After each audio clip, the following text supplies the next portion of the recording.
се опитаме днес да ви покажем една виждана система за упражнителен урок, прости вещества и химични съединения.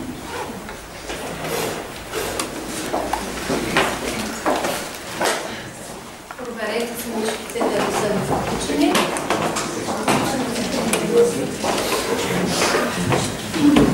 Направете си регистрацията и чакайте.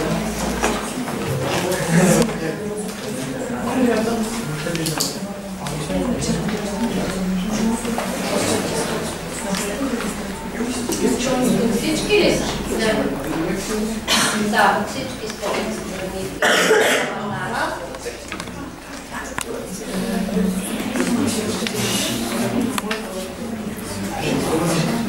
Избора си е ваш.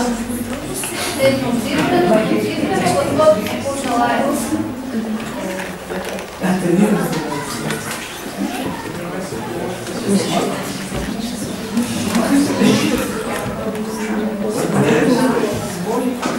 Готови всички. Така, темата на урока е прости вещества и химични съединения, упражнение. Имате пред всеки един от вас работен лист, на който е написан плана, по който ще се работи. Ето го можем и да го погледнем. Ще преговорим да добавим следния ред. Видове вещества според състава и строежа. Някои от физичните и химичните свойства на простите вещества, класификация на неорганичните и химични съединения, pH на средата и индикатори и генетични връзки между веществата, за които ще говорим. Можем ли да започнем? Да. Добре. Най-общо веществата са прости и сложни. Виждате колко голяма е разликата в числеността. Има около 400 са простите вещества, около 7 милиона и 400 хиляди са сложните, от които близо 7 милиона са органични съединения, които ще имате честа да ви промоза в 10 клас достатъчно. Това, което до сега знаем, са само неорганичните съединения. Простите са изградени от един химичен елемент, сложните от два или повече. И веднага стигаме до въпроса. Защо при положение, че имаме около 118 елемента, има 400 прости вещества, като са изградени само от един химичен елемент? Кое свойство определя по-големия брой на простите вещества? Давай. Кое свойство? Доволно ли? Какво беше свойството на... Хайде да подскажем. Успокойте се. От последствие дишайте спокойно. Свойството на един химичен елемент да съществува под формата на две или повече прости вещества, така е алографията, и затова простите вещества са близо 3 пъти повече на брой от елементи. Ето изстроежа, съответно на простите и на сложните. Разгледайте го, прочетете го, защото в следващата задача ще имате да направите точно това, да разграничим веществата според техния строеж. Прочетохте? Да. Най-малко на брой са едноатомните в природа. Кои са те? Кои са? Това са инертните газове. Инертните газове, хелий, неон, аргон, така съществуват като едноатом. Останалите с молекулен или с кристален строеж и сме готови с първата задача. Внимавайте добре, да бързайте. Не бързайте, разгледайте твърдо. Всеки плаче само по една картинка, без да си крадете групите.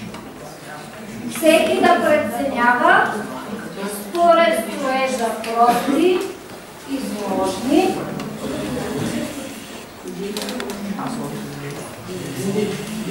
Таймерчето може да се допусне. Айде, 28 секунди.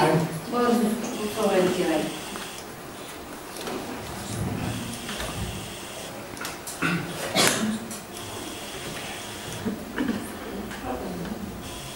Готови ли?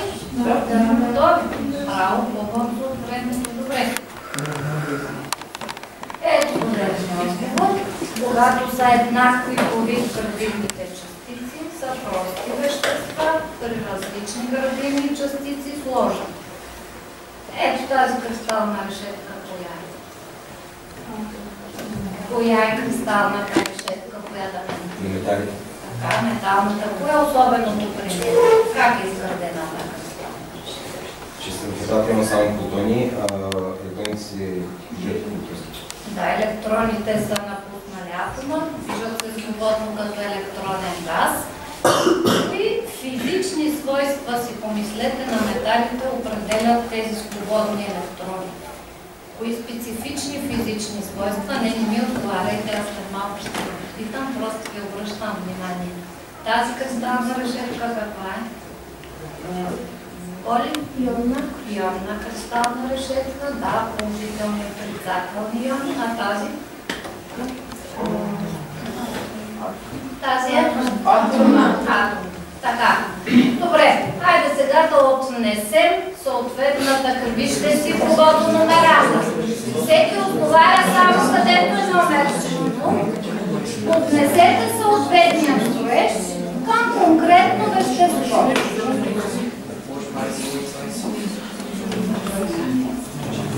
Когато отговори последния, ще получим верния отговор.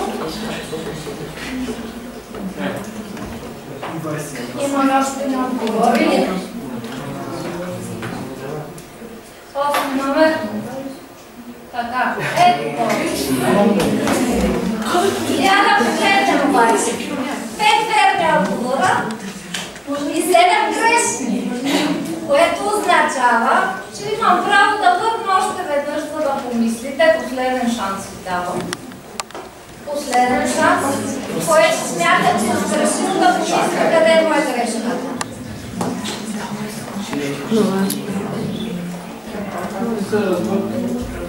Да, естествено. Трети 20 номер.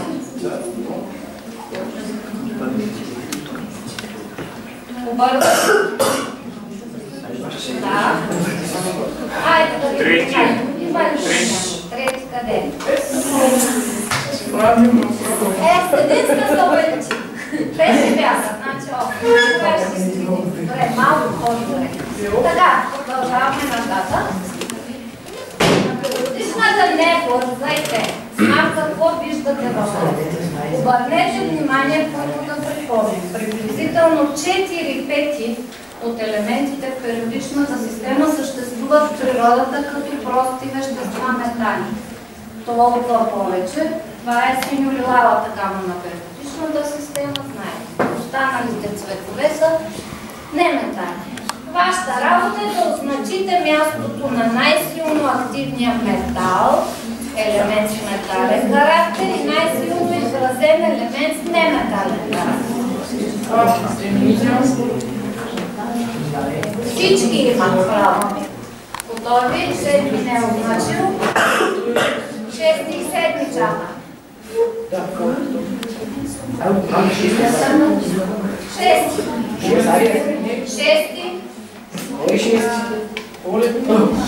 Така. Ама само там не трябваше да почваме цялата клонка. Само най-силно активния. Ето най-силно активния елемент с метален характер и елемент с неметален характер. Може би ще можем да видим версите. Втори и 6 са отговорили вярно. Първи 35. Това е си. Добре, ето и грешните ще виждате къде. Сега внимавай. Само номера, който кажа, влачи и то какво номера. Първи номер, какво влачи метал? Първи номер метал. Десети номер не метал. Не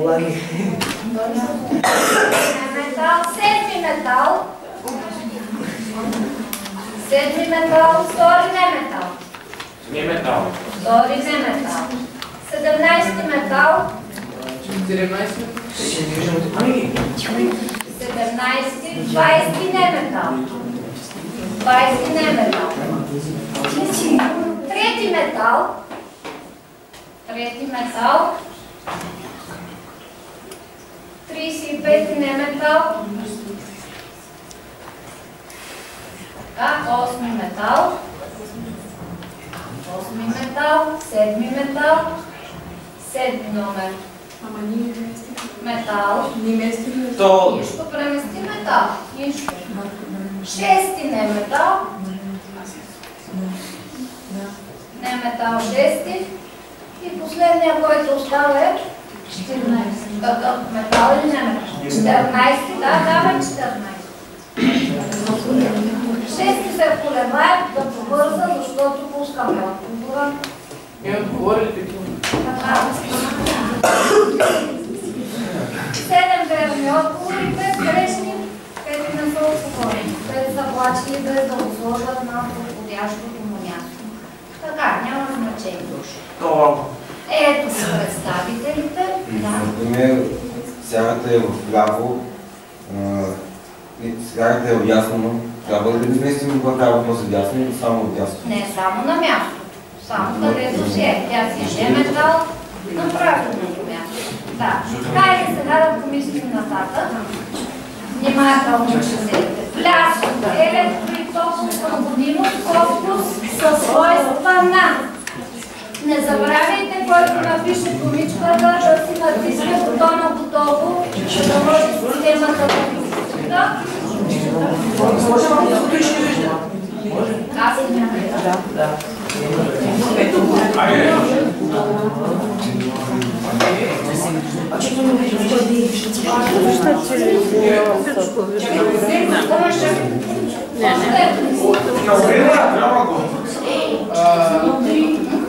Няма значение. И ще мога нещо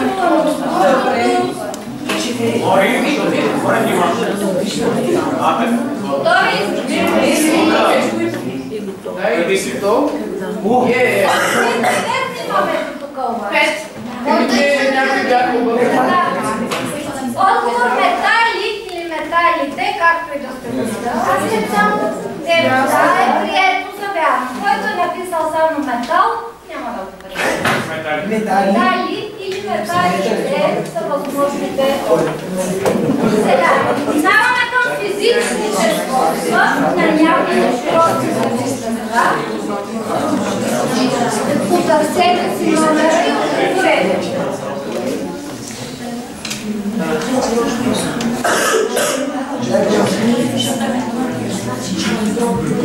Четирнадесети номер. И 6 чака. 6 и 14. Тежка агрегатно ром. Сублимира йод. Какво наричаме сублимация? Какво е сублимация? Превръщаме от тежко в твърдо. От газообразно. Газообразно. Ивайло ли се казва? Ивайло. Сублимация има при йода. Йода в какво агрегатно състояние? Твърдо. Така е, значи какво значи сублимация? В газообразно агрегатно състояние. Така, радиоактивен е Франция, от петрол се съхранява натрия, както и другите алкални заради силната им активност. Някои от химичните свойства предупреждавам, особено внимавайте на този въпрос. Насочвам ви, има една особеност за галогенните елементи, които не взаимодействат с някой, с който всички други могат. Помислете, прочетете на бързайте. Тук ще давам бонус точки и наказания, така че мислете добре.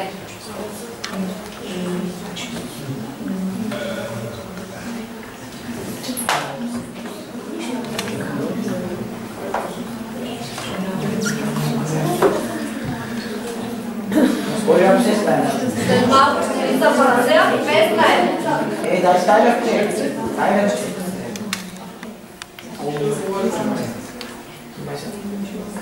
Готови ли сте?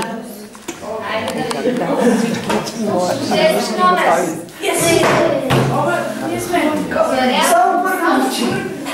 Единствен първи номер. Кои са първи номер? Право на първи номер. Първи номер автоматично получава бонус точка.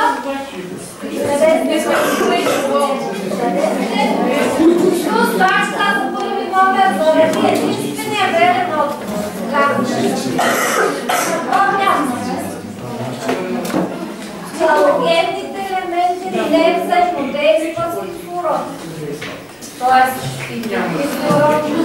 въглерод отпада.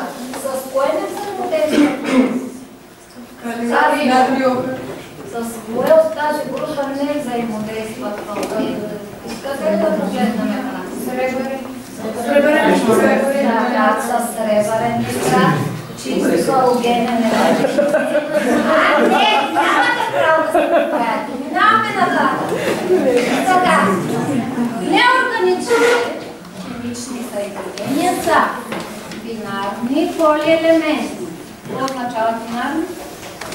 Какво е бинарни? Оставени са озваките.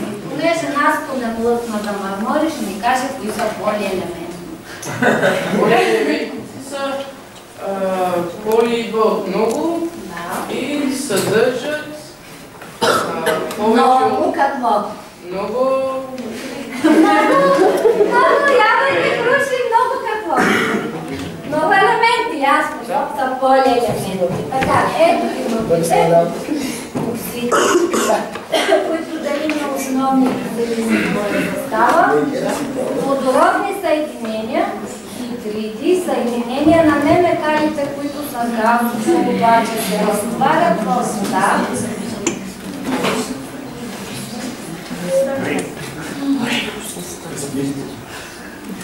Симона, може ли да продължа? Благодаря. Се разтварят в вода и образуват безкислородни киселини, които също са бинарни.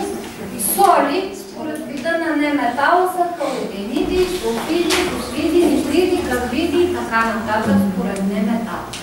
Полиелементни киселини с общ ион, водороден положителен ион, хидроксиди с хидроксиден отрицателен и солите, които се разглеждат като метален положителен и киселинен отрицателен.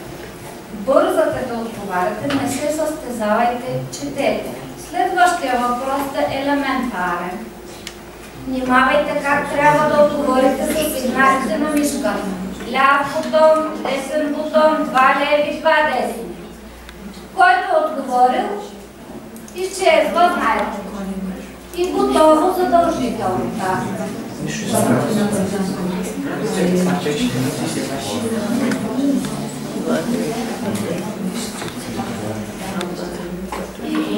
На кой ред са записани само сложно? 17 номер, 17 кой? Готово покажа. Не, няма да видим, не иска да ни даде точно къде са отговорили. Накрая на общия списък ще получи отговор. 2 и повече елемента изграждат сложните вещества. Това е просто, ето, това е просто и това е просто. То е само до сложно. Спомнете си как се образуват наименованията на сложни. При бинарните имаше окончание и д. Така. Следващата задача е да свържете наименованието с съответната форма. Не бързайте! Ако се получи накрая резултат, може 50% контролно време.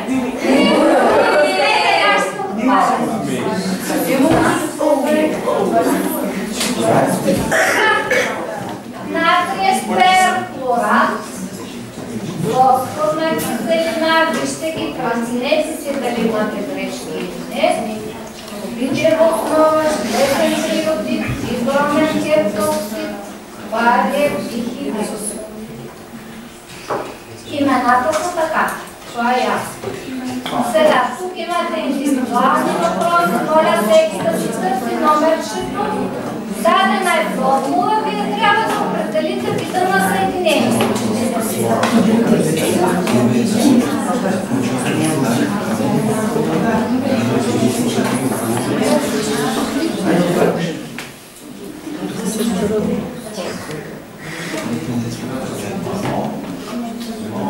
Колебания има още 35 номер.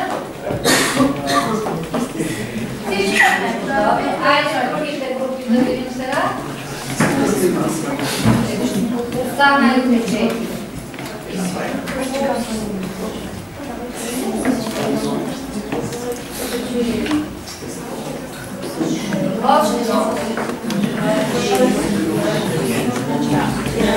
Коя група са 8? 8 номер поиска. Симона, коя този оксид, който отбелязахте, понеже последни се справихте, какъв е киселинен или основен оксид и защо? Според вас какъв е? Какъв е? Защо? Я Борум има прочети. Динатриев. Така, още един път го прочети. Любимия ми, да. Диазотен пентоксид. И какъв е това? Не си основен. Защо? Защо? Айде, кой ще ти помага? Симона смята, че основен оксид. Ви съгласни ли сте? Не. Това на какъв е? Защото е по-просващ. Метал и не метал и кислород. По диазотен пентоксид, Симона, азотна киселина ли се получава или азотна основа? Какво е? Щом е киселина, следователно е киселинен оксид. Така, продължаваме нататък. Киселините и основите се характеризират с pH, която е на скала от 0 до 14. Напомняме ви, 7 е неутралната среда, от 0 до 7 е кисела среда, защото концентрацията на водород и хлорирани иони е по-голяма от хлоросидните. От 7 нагоре е алкална. Колкото по-далече от седмицата, толкова по-силно. Точно това ще да попитам Йоанна сега. Да. Ако имаме киселина с pH1 и pH5, коя е по-концентрирана и силна киселина? pH1. Колкото по-далече от неутралната среда, толкова по-концентрирана е разтворена киселината или на основата. Добре, ето ви сега една забавна задача. Внимавайте. Тук са дадени, сложени са в някакви случаи, които много добре не се виждат, защото е светло, цилиндри, да. Над формулата, няма значение къде, номера, който посоча, трябва да сложи цвета, в който се променя индикатор. Втори номер, да избере една киселина и да сложи съответния цвят над формула. Какъв е цвета? Втори номер. Кой е втори номер да видим? Втори номер. Киселина и цвят на индикатора в киселина. Само ви помагам, нито киселина избрахте, нито цвета оценихте. Той виж. Така, добре. 14 да помогна. Цвят на индикатора в киселина. 14 мисли. Киселина. Добре. Така, коя е тази киселина? Коя е киселина? Хипохлориста киселина отцветява индикатор лакмуса в червено. Не индикатор, общо лакмуса, конкретно в червено. Така, тук следва номер 20. Да намери една основа и да постави цвета на лакмуса в основа. 20 номер основа. Добре. Вижте, повече го цветихме, ще да е силна основата. Концентрирана. 7 номер киселина. Киселина. Добре. 12 номер. Основа. Основа.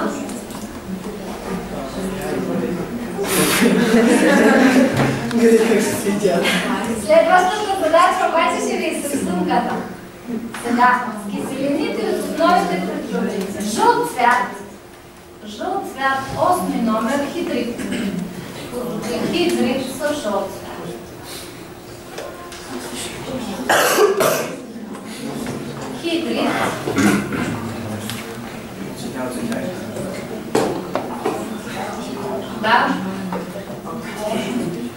Наименованието му е 8 номер. Кои са 8? Така. Бариев дихидрид. Добре. 17 номер да ми намери един киселинен оксид с зелен. Зелен цвят на киселинен оксид.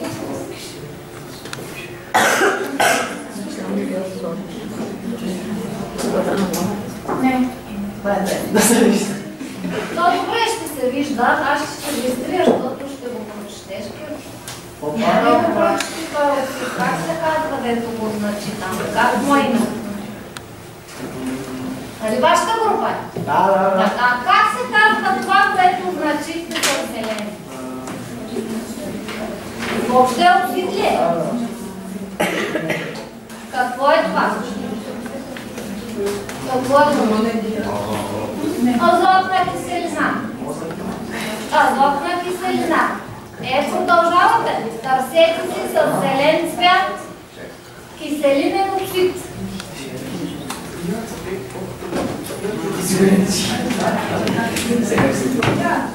Готов ли е? Да, този път е добре. Първи номер хидрид с жълт цвят. Така, добре. Сега, някога като индикатори се използват природни вещества. Например, защо в чая, когато му сложим лимон, става по-свежен? Ако разтържем червено цвекло и го поставим във вода да кисне, то пуска цвят, също можем да го използваме като индикатор. Тук сега ще видим как от червеното зеле се получава природен индикатор.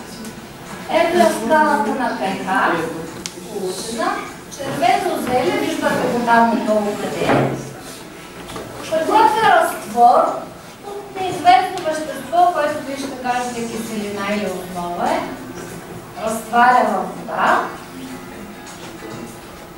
Прибавя червеното зеле, което е накиснато предварително, за да се получи този наситен цвят. И сравнява с скалата. Проверките пред човека са точно 14 на брой, отговарят на стойността на скалата на pH. Той ще покаже точно къде виждате оцветяването.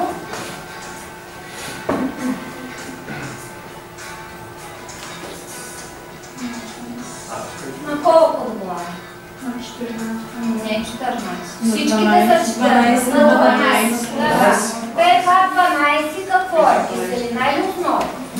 Основа. Така. Друг разтвор, който между другото също е природен, но няма да кажа какъв е от лимона. Да, лимонов сок. Прави се разтвора от лимоновия сок и отново прибавяйки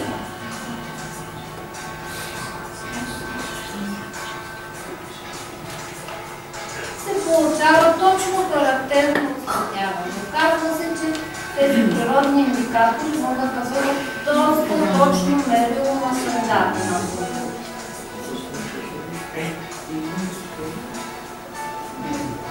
Това сега ще пипетаме.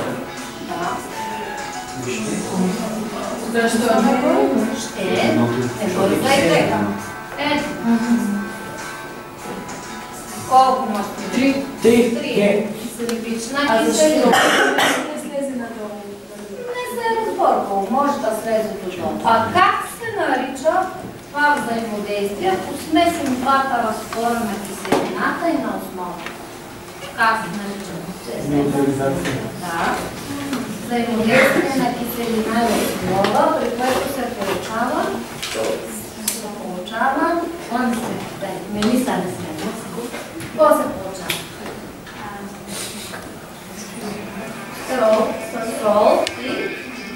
Сол и вода. Добре. Айде тогава открийте в следващата задача, кое от посочените уравнения изразява процеса неутрализация.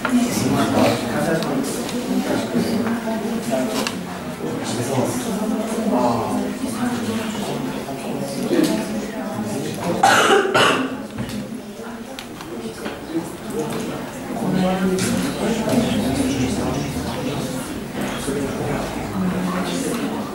е нужно да сте върху правоъгълника. Гледайте символите на мишката. Където и да сте, отговора да проверяваме. Да. Браво! Трябва да ми си признае честно, кой сбърка, кой един от вас си. Една точка за честността ще ви бъде. Сигурно се разбира.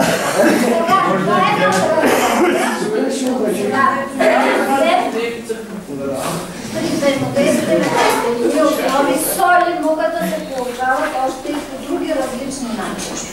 Ето връзката между елементите и техните съединения. Елемента с метален характер образува просто вещество метал, основен оксид, основен хидроксид. Елемента с неметален характер образува просто вещество неметал, киселинен оксид, кислород, съдържаща киселина. На тази схема ви е показан един начин на образуване на сол. При действие на основен хидроксид и кислород, съдържаща киселина. Листчетата, които имате пред вас, задачата е за домашно, просто я обяснявам. На листчетата, които имате същата тази схема. Задачата е, освен този начин, да посочите още 4 различни начина за получаване на солта дикалиев сулфат. Да ги закачите на схемата и да изразите с уравнения възможните взаимодействия. Не сега. За домашно оставете го, само обръщам внимание. Ето още тук сега да погледнем. Не бързайте да отговаряте. Не бързайте. Това е един генетичен превод.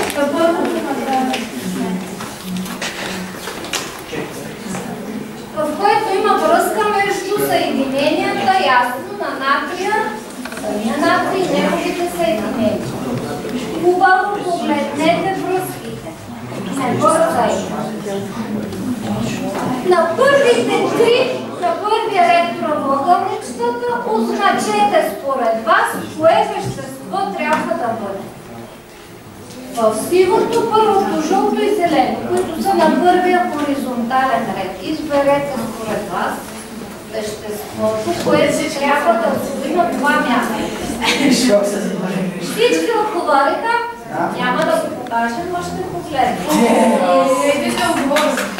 Това направо ми изуми. Аз бях готова с жокер, ви 11 верни отговора. Все пак да си дам жокер, защото съм ме подготвила. Сивото трябва да бъде просто вещество, жълтото бинарно, зеленото полиелемент. Така. Да погледнем тогава. Покажи. Тогава. А вие проверете сега така ли? Така. Хайде сега на листата помислете, кои трябва да бъдат на долните квадратчета. Имате ги налично отзад. В долните две, кое според вас трябва да бъде?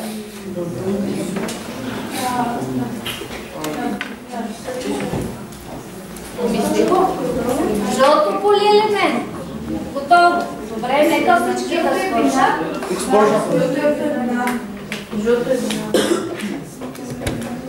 Всички ли сме готови? Да? Добре, да ги погледнем. Тук трябва да бъде? Какво е? Дамян? Натриев оксид. Натриев оксид. Така. Натриев хлорид. Да. И тук?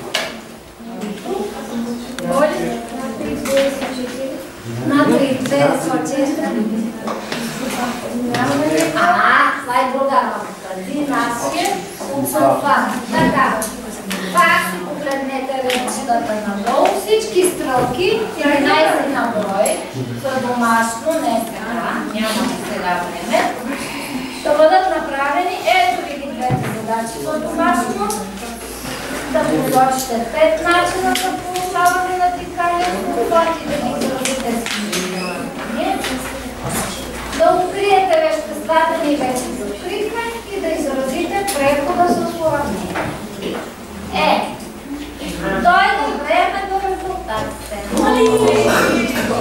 Аз сега да видим който къде и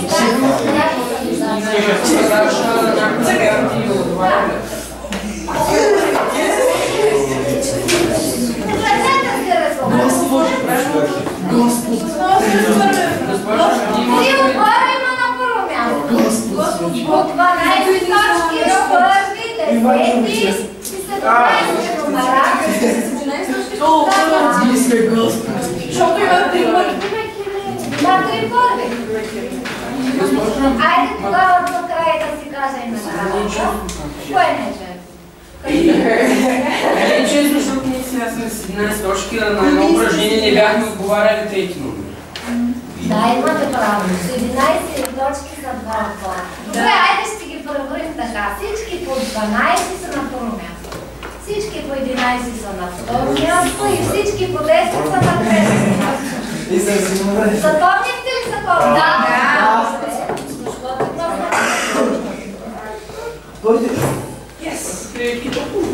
Които имат вие получавате 12 точки, 11 точки, 10 точки. Така. Сега обаче, там прилежниците са ясни. Дайте да...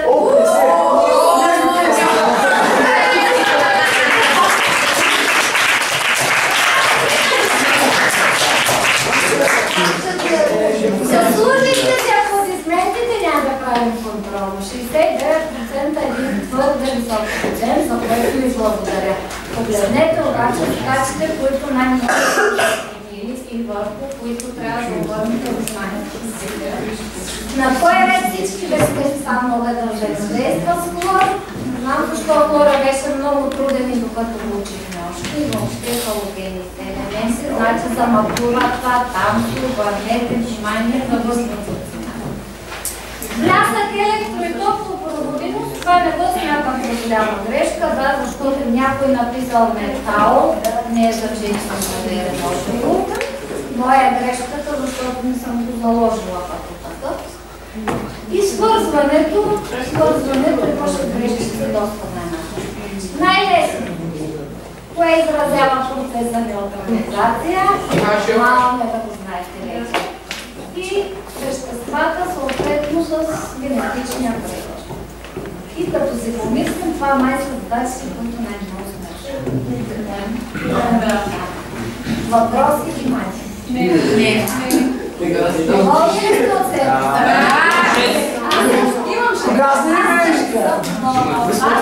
Газари бележници. Бележниците от... Добре. Благодаря на всички. Важните да не си забравите. Изключете мишките. Изключете и оставете на масата.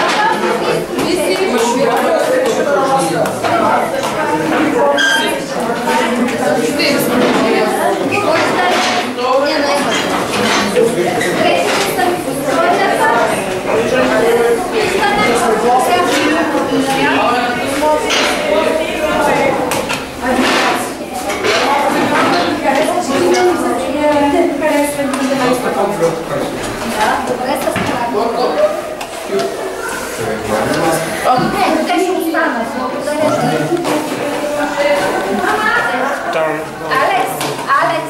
Алекс, моля да пренесеш.